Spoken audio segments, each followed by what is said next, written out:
उस देश के शासन को संचालित किया जाता है। भैया उस देश का शासन संचालित कौन करेगा? कहा गया उस देश का शासन संचालित करता है सरकार। तो कहे सरकार का निर्माण कौन करता है? कहा गया संविधान करता है। सरकार का निर्माण कौन करता है? तो कहा गया संविधान करता है। संविधान क्या है? कहा गया संविधान एक लिखित मौलिक दस्तावेज है जो पूरी जनता ने मिलकर बताया है कि हमें ये चाहिए हमारे देश के संविधान से, हमें ये चाहिए हमारे देश के संविधान से। हमें धार्मिक अधिकार चाहिए, सांस्कृतिक अधिकार चाहिए, शैक्षणिक अधिकार चाहिए, हमें भाषा का अधिकार चाहिए, हमें अल्पसंख्यक हूं, मुझे मेरा अधिकार चाहिए। धर्म, भाषा, लिंग, इन सब के आधार पे जो हमारे साथ भेदभाव किया जा रहा था, सबको समाप्त करिए। ये वही पवित्र दस्तावेज होता है जो आपकी बातों को मानकर उसमें लिखा जाता है और आपके अधिकारों को सुरक्षित किया जाता है। अब क्या कर रहे हैं?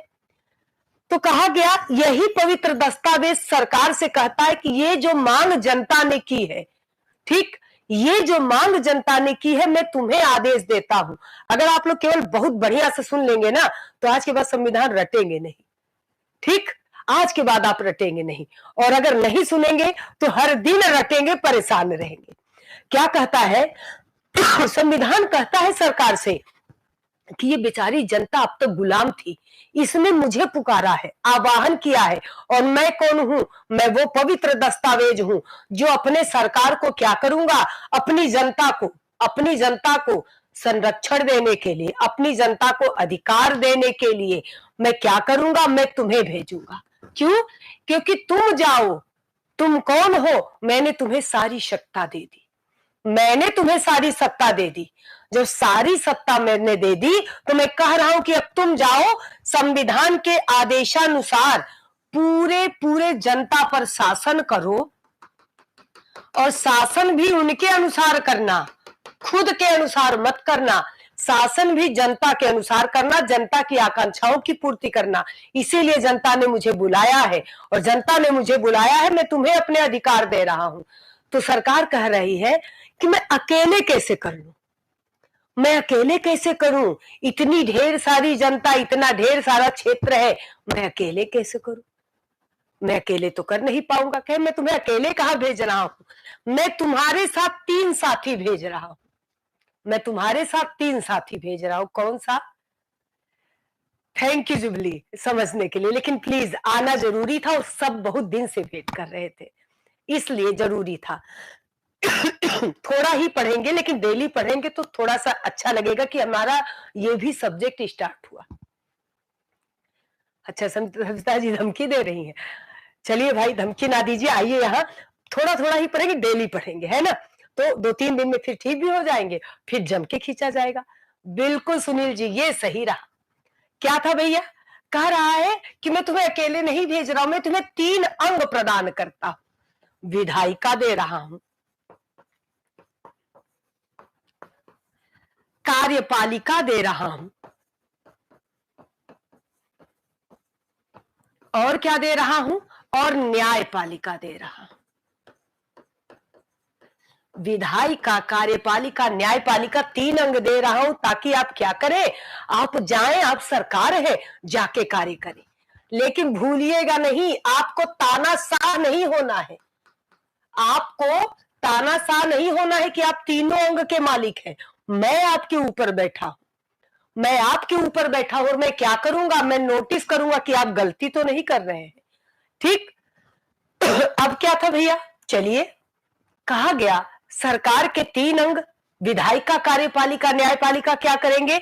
जिस जनता ने अपने उद्देश्यों के, अपने अधिकारों के, अपनी आकांक्षाओं की पूर्ति के लिए मुझे बुलाया है, उसी जनता के कार्यों को सरकार के 3 अंगों के माध्यम से पूरा किया जाएगा। सरकार के 3 अंगों के माध्यम से पूरा किया जाएगा। पूछा गया कौन से? कह विधायिका। कह विधायिका करती क्या है? कह विधायिका विधि निर्माण का कार्य करती है।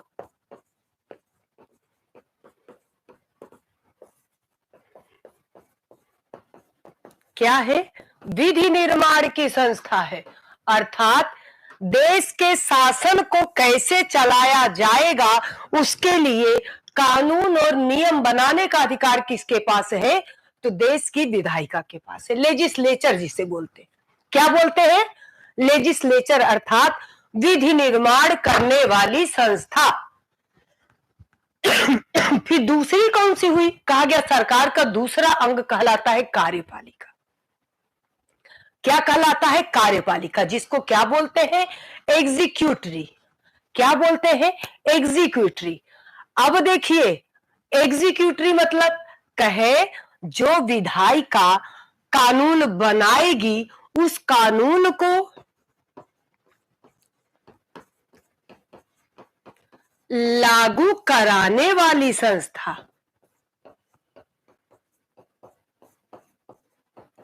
उस कानून को लागू कराने वाली संस्था, ये क्या है?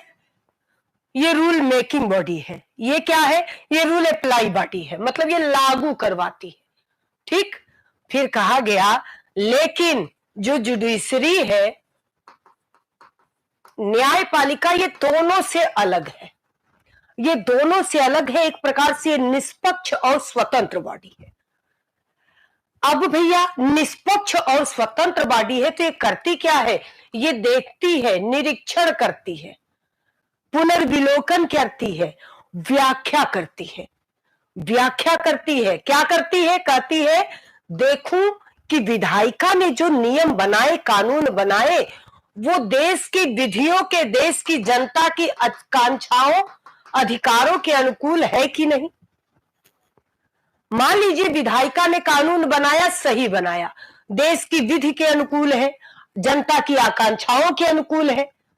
कार्यपालिका के लिए कहती है कौन? न्यायपालिका, की देखूं क्या कार्यपालिका ने विधायिका के द्वारा बनाए गए कानून को उसी स्वरूप में लागू कराया है कि जबरन लागू कराया है।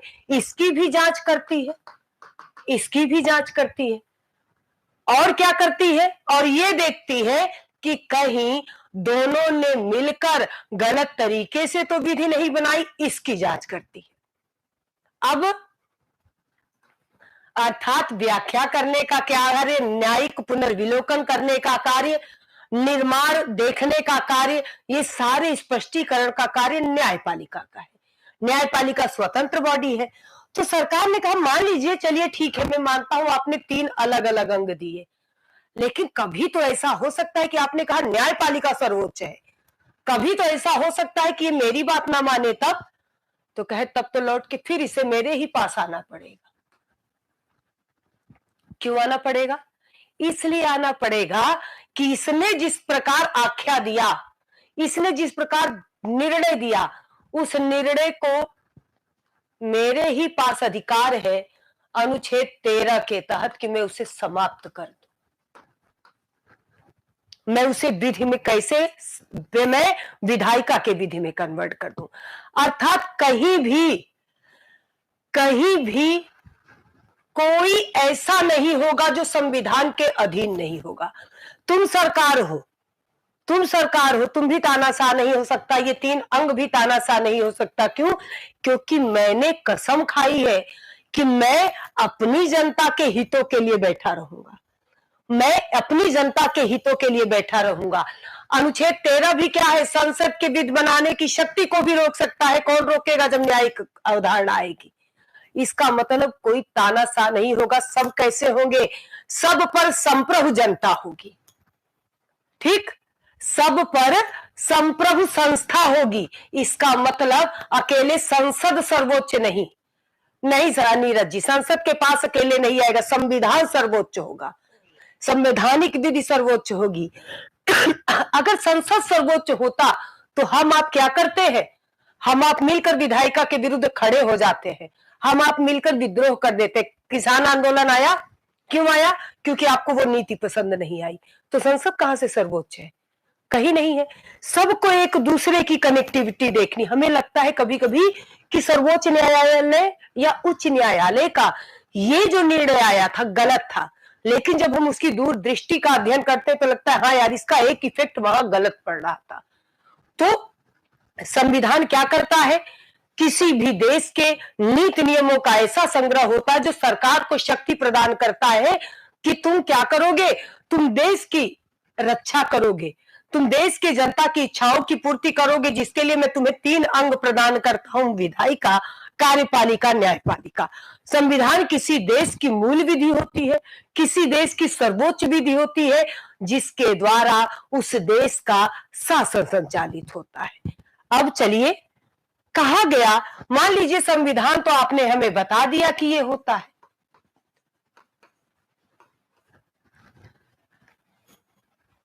ऐसा क्या है, ऐसी क्या चीज है जो संविधान के निर्माण के लिए अति आवश्यक अथवा अनिवार्य है?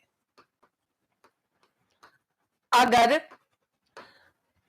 उस तत्व को नष्ट कर दिया जाए तो संविधान मान्य नहीं होगा, तो संविधान मान्य नहीं होगा।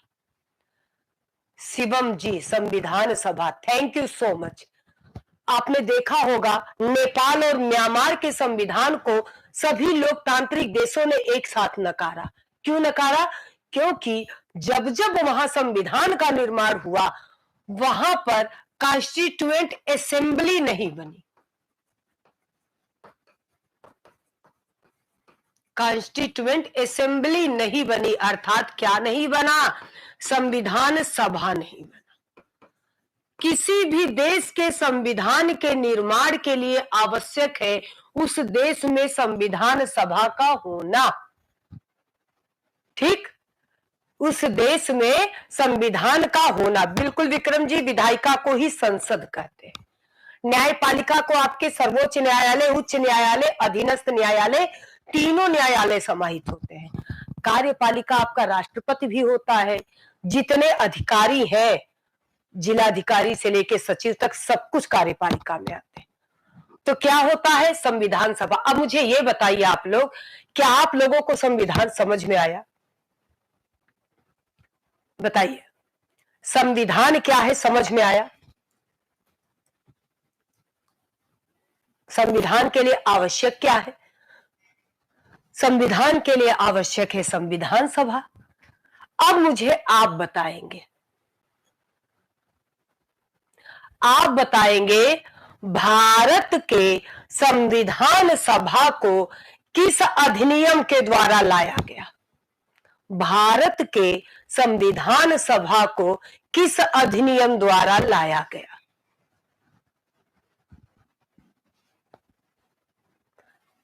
Savita ji, thank you so much. Bharat का संविधान सभा किस अधिनियम द्वारा आया? थैंक यू सो मच जिन्होंने 1946 कैबिनेट मिशन लिखा है।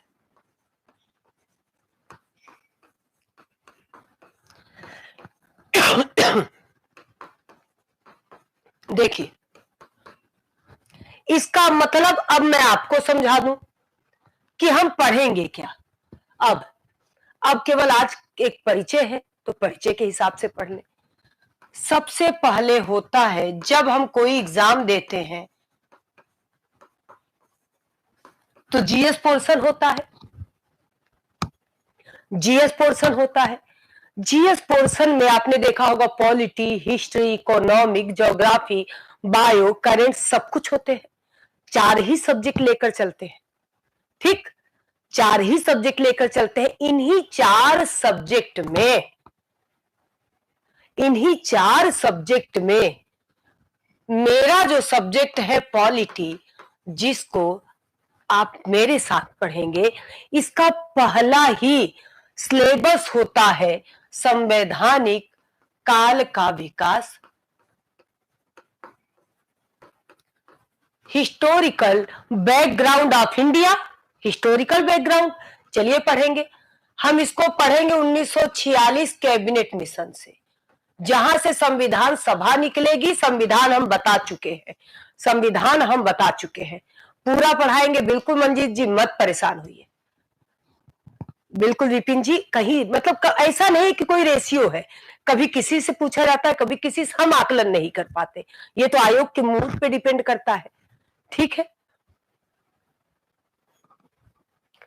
अभिषेक जी मेरा लॉ में रिसर्च रहा है, लॉ में पीएचडी है, इसलिए मेरे नाम के आगे डॉक्टर लगा है, और कुछ एमबीबीएस वाला नहीं भाई, पीएचडी मतलब रिसर्च कंप्लीट हुआ है, डॉक्टरेट की उपाधि मिली है, इसलिए लगा। ठीक है, अब देखिए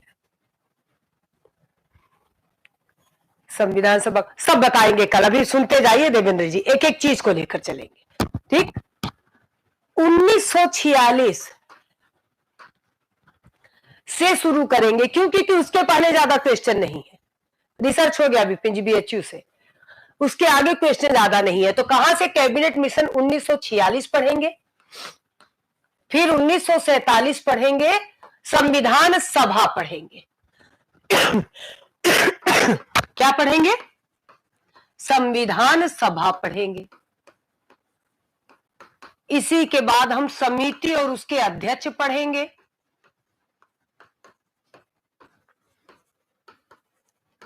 इसी में स्रोत पढ़ेंगे, भारतीय संविधान में सारे तत्व कहां से लिए गए। ठीक है, सारे तत्व कहां से लिए गए। फिर पढ़ेंगे प्रस्तावना, भारतीय संविधान की आत्मा, जिसे आप प्रेम्बल कहते हैं। ठीक है, फिर पढ़ेंगे भाग 1, जिसमें हम पढ़ते हैं संघ क्या है, राज्य क्या है, अनुच्छेद 1 से लेके 4 तक। फिर ले जाएंगे भाग 2 नागरिकता, फिर मौलिक अधिकार, भाग 3, भाग 4 चले जाएंगे राज्य के नीति निदेशक तत्व। ठीक, बिल्कुल सब मिलेगा, आप सुनते तो जाइए, सब एक एक करके सुनिए। फिर राज्य के नीति निदेशक तत्व के बाद मूल कर्तव्य आ जाएंगे, फंडामेंटल ड्यूटीज। फिर आ जाएंगे भाग 5, संघ के लिए, राज्य के लिए, मंत्री परिषद, राष्ट्रपति, विधायिका, ये सारे पढ़ेंगे, सारे, कुछ छूटेगा नहीं। और प्रैक्टिस जो आप लिख रहे हैं वो होगा ही होगा। कल क्या पढ़ेंगे? कल पढ़ेंगे कैबिनेट मिशन, जिस पर भारतीय संविधान सभा टिकी हुई। कैबिनेट मिशन से इसको हम लोग स्टार्ट करेंगे। ठीक है, आज बस इतना। क्यों? क्योंकि आज वास्तव में केवल आप लोगों के लिए मुझे लगा कि नहीं आना चाहिए, केवल संविधान एक परिचय, इसीलिए बहुत छोटा सा लिखा, लेकर चले। कल इसको क्या करते हैं, कल बढ़िया से लेकर चलते हैं। थोड़ी सी प्रॉब्लम तब तक सॉल्व भी हो जाएगी तबीयत वाली, और बढ़िया मस्ती के साथ जम के पढ़ेंगे, ढेर सारा पढ़ेंगे। ठीक, और बिल्कुल निराश मत होइएगा, सब कुछ होगा, सब कुछ मिलेगा, पूरा पूरा मिलेगा। इसीलिए मैंने पूरा लाइन से आपको पढ़ा दिया, पूरा लाइन से। और मैंने इसके पहले का क्यों नहीं लिया ये भी बता दें, इसके पहले का इतना ज्यादा समय ले लेता है, आता 2 क्वेश्चन है, तो उसको क्वेश्चन की तरीके से बोर्ड पे हम लोग पीडीएफ बना के पढ़ लेंगे। आपके जितना हित हो सकता वो करना है मुझे। ठीक है, thank you so much, thank you all.